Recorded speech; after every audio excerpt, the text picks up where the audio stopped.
Hi friends, நம்ம இன்னைக்கு சேப்பங்கிழங்கு எப்படி பண்றதுன்னு பார்க்கலாம். இது வந்து சில ஊர்ல பிடிகர்ணன் அப்படின்னு கூட சொல்லுவாங்க. இங்க வந்து சேப்பங்கிழங்குன்னு சொல்லுவாங்க. நான் அது 2 ஸ்டீம் வச்சு வேக வச்சு எடுத்து தோல் உரிச்சு வச்சிருக்கேன். இத வந்து சின்ன சின்ன இப்படி ரவுண்ட் ரவுண்டா கட் பண்ணி எடுத்துக்கலாம்.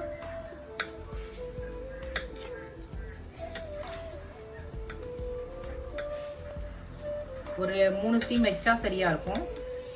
3 ஸ்டீம் வச்சு தோல் எடுத்துட்டு இந்த மாதிரி வச்சு ரவுண்ட் ரவுண்டா கட் பண்ணி எடுத்துக்கலாம்.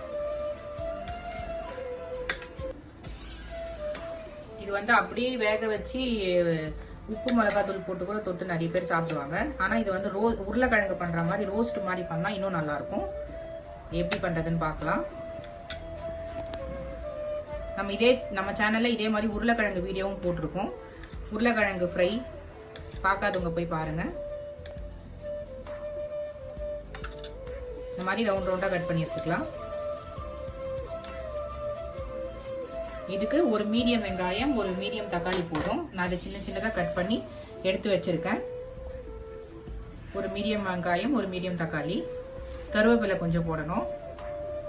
நான் இது வதக்க சொல்ல வெங்காயம் தக்காளி வதக்கும் போது காமிக்கிறேன். இப்போ ஒரு பேன்ல இப்போ வந்து சேப்பங்கிழங்கு ரோஸ்ட் எப்படி பண்றதுன்னு பார்த்தலாம். ஒரு பேன்ல 2 டேபிள் ஸ்பூன் ஆயில் ஊத்திக்கலாம். இது நல்லா ரோஸ்ட் ஆகி வரணும். அதுக்கு 2 டேபிள் ஸ்பூன் தாராளமா எண்ணெய் தேவைப்படும். இப்போ இதுல கடுகு உளுத்தம் பருப்பு போட்டுக்கலாம்.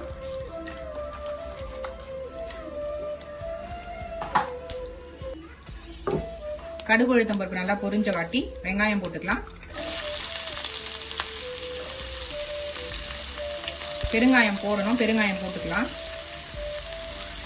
பெருங்காயம் என்கிட்ட இல்ல, அதனால பெருங்காயம் இருக்கிறவங்க பெருங்காயம் போட்டுக்கோங்க. பெருங்காயம் போட்டா வாசனை நல்லா வரும்.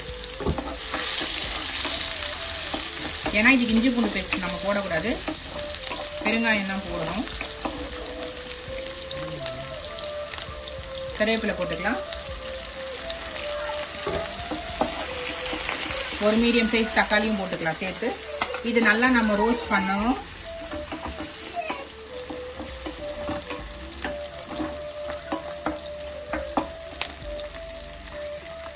மஞ்சள் போட்டுக்கலாம். மஞ்சள் கொஞ்சம் தான் போடணும், ஒரு 1/4 டீஸ்பூன் அப்படிதான் போடணும். மஞ்சள் தூள் போட்டு இதை கொஞ்சம் நல்லா வதங்கி வரணும். வதங்கி வந்தோடனே சில்லி பவுடர் போட்டுட்டு நம்ம வந்து வேக வச்சு உரிச்சு கட் பண்ணி வச்சிருக்க சேப்பங்கிழங்கு போட்டு நல்லா ரோஸ்ட் பண்ணி எடுத்தா அவ்வளோதான். நம்ம வந்து சேப்பங்கிழங்கு ரோஸ்ட் ரெடி. ரொம்ப ஈஸி. இது ஒரு 10 மினிட்ஸ்ல செஞ்சிடலாம். ரோஸ்ட் ஆகிறதுக்கு மட்டும்தான் டைம் எடுக்கும். இப்போ சில்லி பவுடர் போட்டுக்கலாம். சில்லி பவுடர் ஒரு 1.5 டீஸ்பூன் போட்டிருக்கேன்.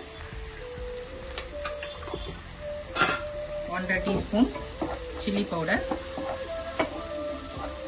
போட்டுட்டு இப்போ நம்ம இங்க கட் பண்ணி வச்சிருக்க சேப்பங்கிழங்க இதுல போட்டுக்கலாம். இது வந்து நல்லா ரோஸ்ட் ஆகும் போது நல்லா இந்த ஸ்டேஜ்ல போட்டாதான் இது ரோஸ்ட் ஆகி வர சொல்ல இந்த வெங்காயம் நல்லா ரோஸ்ட் ஆகி வரும். வெங்காயம் நல்லா ரோஸ்ட் ஆகி வாட்டி இதை போட்டீங்கன்னா இது சேப்பங்கிழங்கு ரோஸ்ட் ஆக சொல்ல நல்லா தீஞ்சு போயிடும். எல்லாம் தீஞ்சு போயிடும். இந்த ஸ்டேஜ்ல போட்டா கரெக்டா இருக்கும். இந்த மாதிரி போட்டுட்டு நல்லா முறுமுறுன்னு ஃப்ளேம் வந்து சிம்ல வச்சிடணும். சிம்ல வச்சுட்டு நல்லா திருப்பி போட்டு ரோஸ்ட் பண்ணி எடுத்தோம்னா முருகெல்லாம் நல்லா டேஸ்டியான சேப்பங்கிழங்கு ரோஸ்ட் நம்மளுக்கு ரெடி ஆகி வந்துடும். இது நல்லா நான் இப்படி திருப்பிட்டு நான் கொஞ்சம் சிம்ல வச்சுட்டு திருப்பி போட்டு நல்லா ரோஸ்ட் பண்ணி எடுத்துட்டு காமிக்கிறேன்.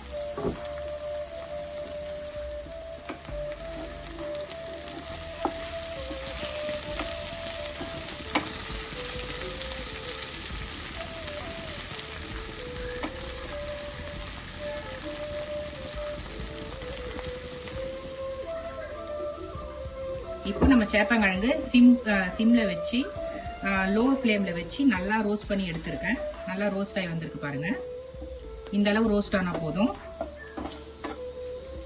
நம்ம டேஸ்டியான சேப்பங்கிழங்கு ரோஸ்ட் ரெடி ஆயிடுச்சு. நல்லா முறுமுறுன்னு சூப்பரா இருக்கும். கர்ட் ரைஸ்க்கு சாம்பார் சாதத்துக்குலாம் செம்மையா இருக்கும்.